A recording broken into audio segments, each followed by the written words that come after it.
நமக்கு நன்மை செய்வது பின்வாங்கவே மாட்டார்.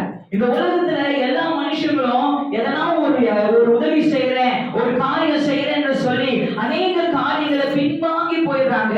ஆனா கர்த்தர் சொல்றாரு, உன் வாழ்க்கையில நன்மை செய்ய நான் நினைத்த போது ஒரு நாள் ஒருபோது நான் பின்வாங்கி போகவே மாட்டேன் என்று சொல்லி கர்த்தர் உங்களுக்கு இந்த காலை வேளையில வாக்கு கொடுக்கிற தேவனா இருக்கிறார். இந்த உலகத்துல பார்க்கும்போது எத்தனையோ பிரச்சனைகள், போராட்டங்கள், நிந்தனைகள், அவமானங்கள், வியாதிகள், வறுமைகள், வேதனைகளுக்குள்ளாக நாம் நடந்து கொண்டு வந்து கொண்டிருக்கிறோம். ஆனால் கர்த்தராகிய இயேசு கிறிஸ்து இன்றைக்கு உன்னையும் என்னையும் தாயின் கருவிலே உருவாகும் முன்னே பெயர் சொல்லி அழைத்த தேவன். எத்தனை பேர் விசுவாசிக்கிறீங்க?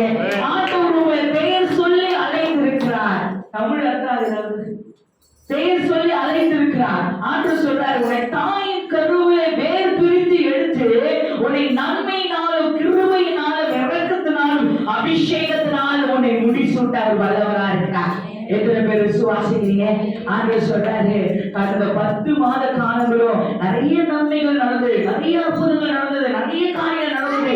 ஆனாலும் நிறைய பிரச்சனைகளும் நடந்தது, போராட்டங்களும் நடந்தது, தோல்விகள் நடந்தது. ஆனா ஆண்டவர் சொல்றாரு, எல்லாவற்றிலும் என் கரோனுக்கு பராக்கிரமம் செய்தது. எத்தனை பேர் விசுவாசிக்கிறீங்க?